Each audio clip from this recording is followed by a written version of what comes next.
Hi, I'm Pam Palanza, one of your childcare coaches. Hi, I'm Lori Daly, your other coach. And today we're talking about outdoor time for infants. Yeehaw! Now, I know this is a good one. In North Carolina, and keep in mind, in every state, this will vary. So you need to know your state's regulations. In North Carolina, infants, all children have to go outside every day, but infants have to go outside at least an hour a day. So that could be broken into half an hour in the morning, half an hour in the afternoon. It could be broken into 15-minute segments during the course of the day. Some babies could be taken out at one time and the other babies could be taken out at another time because, Lori, are all babies awake at the same time? They shouldn't be. No, they shouldn't be because they should be on their own individual schedules.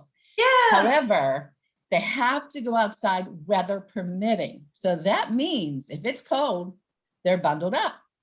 That means if it's misting rain, they're taken outside.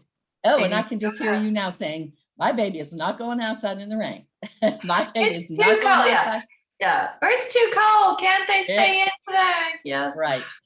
By law, they have to go out. Now, let's talk about what outside time for infants looks like because not all babies are mobile. Some are crawling, some are maybe walking a little, but some are not mobile. So what does that outdoor time look like for the babies, for the infants?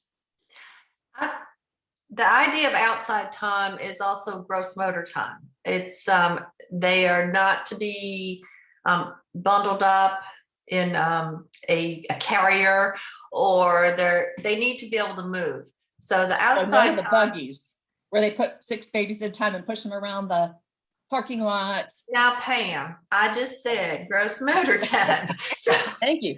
Just want to clarify what that means, folks, because we mean we see they're that able a to lot. move gross motor, right? Yes. Not confined to anything, No.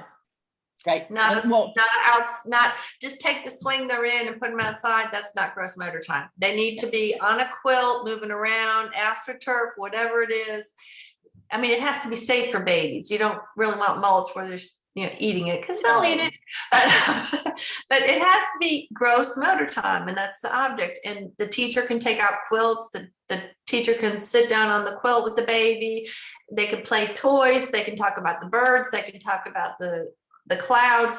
It's outside time and it's gross motor. Right. So Both of we those have at the same seen, time.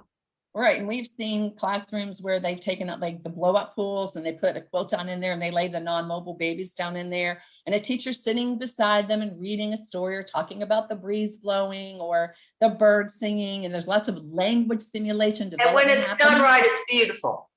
Oh, when it's done right. That's again, Lori, that's when Beautiful. like, oh, the Yeah. angels sing for us. Angel singing time. Yes, that's what We we. love when the angels sing for us. So yeah, definitely that's what should be happening outside. Do we always see that?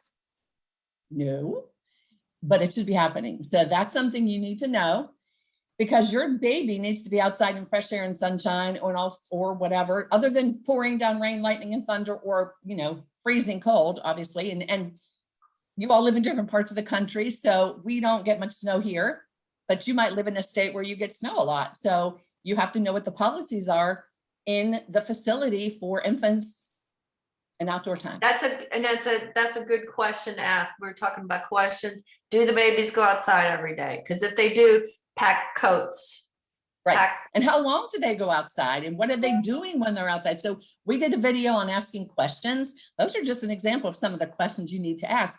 And some facilities will tell you when you enroll your child, listen, when it's misting rain, we go outside. You need a raincoat for your baby because Raincoat, we're going rain boots, outside. yeah, all the way up because they're going to need them. Now, right now, keep in mind, there are some facilities that have a structure outside, maybe a patio off their door to the classroom that has an awning. It's an enclosed patio or it's an awning. So they can safely go outside in the rain and not worry about getting wet, but they still need to go outside and be in that nature and in that environment outdoors. So they can't just be kept inside all the time. And I will tell you, one time I actually asked an infant teacher why the children did not go outside. I just have to share this because some of these things we've seen and heard have been pretty incredible over the years.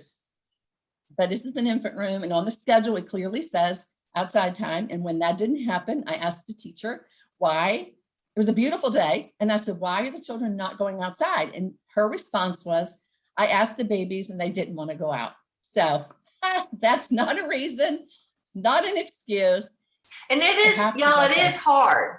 It is hard Oh. when you have 4 or 5 babies sleeping at different times. It's hard. And that could be a time when you call in reinforcements. But we're saying by law, they have to go outside, and it's good for them.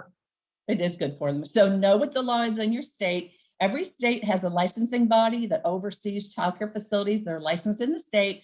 So some are called, in our state, it's the Division of Child Development and Early Education. Some are childcare licensing. Just Google like your state and then childcare licensing and see what pops up and check their site, and they'll tell you exactly what the regulations are.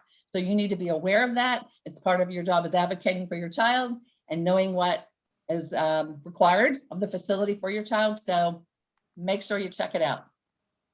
Talk to you later.